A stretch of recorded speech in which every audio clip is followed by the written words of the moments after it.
Hello friends, welcome to Sha's kitchen. So Saturday வேலைகள் என்னென்னு பார்த்துடலாமா? அன்றைக்கி மார்னிங் பிரேக்ஃபாஸ்ட் பார்த்திங்கன்னா பன்னீர் துருவி போட்டு சப்பாத்தி தான் ரெடி பண்ணியிருந்தேன். நாள் தான் வந்து பன்னீர் ஃப்ரெஷ் பன்னீர் ரெடி பண்ணியிருந்தோம் இல்லையா? நான் வீடியோ ஆல்ரெடி அப்லோட் பண்ணியிருக்கேன், உங்களுக்கு வேணால் செக் பண்ணி பாருங்கள். ஸோ அந்த பன்னீர் வச்சு தான் வந்துட்டு பன்னீர் சப்பாத்தி ரெடி பண்ணியிருந்தேன். ஸோ ஃபஸ்ட்டு நம்ம வந்து மாவு எடுத்துகிட்டு அதில் கொஞ்சமாக உப்பு சேர்த்துட்டு இந்த பன்னீரை வந்து நல்லா துருவி வந்து நம்ம சேர்த்துக்கலாம். நம்ம சேர்த்து நல்லா வந்து சாஃப்டாக பிசைஞ்சிக்கலாம். ஸோ இந்த சைட் பார்த்திங்க அப்படின்னா வெங்காயம் தக்காளிலாம் கட் பண்ணிகிட்டு இருந்தேன். முட்டை உடச்சி போட்டு கிரேவி ரெடி பண்ணலான்னு சொல்லிட்டு, பட் அந்த வீடியோ நான் வந்து ஃபுல்லாக எடுக்கல. ரெசிபி வேணும் அப்படின்னா சொல்லுங்கள், நான் இன்னொரு டைம் அப்லோட் பண்ணுறேன். ஸோ இந்த வேலையெல்லாம் முடிச்சதுக்கப்புறமா சப்பாத்தி மாவு பார்த்திங்கன்னா நான் ரொம்ப சாஃப்டாக தான் பிணைவேன். ஸோ அந்த மாதிரி சூப்பர் சாஃப்டாக பிணைஞ்சு வச்சுருந்தேன். ஸோ அதை எடுத்து திரட்டிடலான்னு சொல்லிட்டு திரட்டிட்டேன். சப்பாத்தி பார்த்திங்க அப்படின்னா நம்மளுக்கு இப்படி தான் வரும். ஸோ துருவி போட்டோன்னா நம்மளுக்கு தேய்க்கிறதுக்கு ஈஸியாக இருக்கும். ஸோ அன்றைக்கி சப்பாத்தி பார்த்திங்கன்னா நல்லா சாஃப்டாக இருந்தது, கிரேவியும் நல்லா இருந்துச்சு.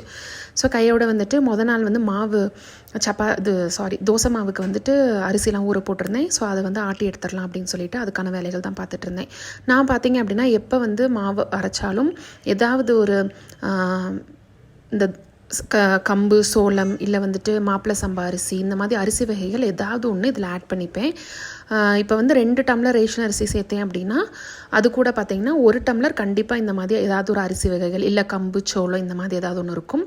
அது கூட 1 டம்ளர் வந்து பச்சரிசி சேர்த்துப்பேன். ஸோ இந்த மாதிரி ரேஷியோவில் தான் நான் அரைப்பேன். ஃபஸ்ட்டு உளுந்தை வந்து ஆட்டி எடுத்துக்கலாம்னு சொல்லிட்டு அதை வந்து ஆட்டி எடுத்துட்டேன். ஸோ உளுந்து நம்ம போடுற டைமில் நீங்கள் அந்த அரிசி ஊற வச்சுருப்பீங்களே, அது கூட கொஞ்சமாக ஒரு கை அளவு நீங்கள் அவுள் போட்டு அது ஊறிடும் இல்லையா உளுந்து ஆட்டுறதுக்குள்ளே. அதுக்கப்புறமா நீங்கள் அரிசி போட்டு அந்த அவுளில் ஆட்டினீங்க அப்படின்னா தோசை வந்து கிறிஸ்பியாகவும், இட்லி வந்து ரொம்ப சாஃப்டாக இருக்கும். ஸோ கண்டிப்பாக ட்ரை பண்ணி பாருங்கள்.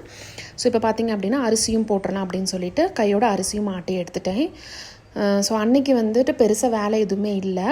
ஸோ இந்த வேலையெல்லாம் முடிச்சுட்டு ஃபுல்லாக ரெஸ்ட்டு தான்.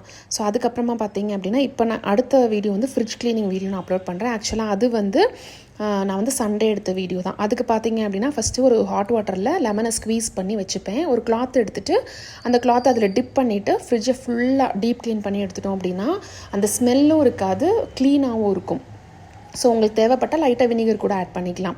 ஸோ இந்த மாதிரி ஃபுல்லாக வந்து வைப் பண்ணி எடுத்துட்டேன். ஸோ சண்டே வீக்லி ஒன்ஸ் கண்டிப்பாக ஃப்ரிட்ஜ் டீப் க்ளீனிங் இருக்கும். ஏன்னா அப்போ தான் வந்துட்டு வீக் லாஸ்ட்டுன்றனால காய்கறி எல்லாமே தீந்துடும். ஸோ நம்மளுக்கு க்ளீன் பண்ணுறதுக்கு ஈஸியாக இருக்கும். முக்கியமாக நீங்கள் ஃப்ரிட்ஜ் க்ளீன் பண்ணும்போது ஸ்விட்ச் ஆஃப் பண்ணிவிட்டு க்ளீன் பண்ணுங்கள். ஸோ இந்த மாதிரி எல்லாத்தையும் எடுத்துகிட்டு ஃபுல்லாக டீப் க்ளீன் பண்ணிட்டேன்.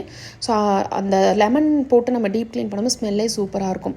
ஸோ இப்போ பார்த்தீங்கன்னா ஃபுல்லாக க்ளீன் பண்ணிவிட்டு திருப்பி காய்கறிலாம் நான் ஆல்ரெடி எல்லாத்தையும் எடுத்து ஸ்டோர் பண்ணி வச்சுட்டேன். ஸோ அதெல்லாம் எடுத்து திருப்பி ஃப்ரிட்ஜ்குள்ளே வந்து இந்த மாதிரி ஆர்கனைஸ் பண்ணி வச்சுருக்கேன். ஸோ எப்படி இருக்குன்னு சொல்லுங்கள். ஸோ உங்களுக்கு இந்த வீடியோ பிடிச்சிருந்துச்சு அப்படின்னா ஷாஸ் கிச்சனுக்கு சப்ஸ்கிரைப் பண்ணியிருக்கோங்க. இதே மாதிரி என்னோட வீடியோ பார்க்கலாம். தேங்க்யூ, பாய்.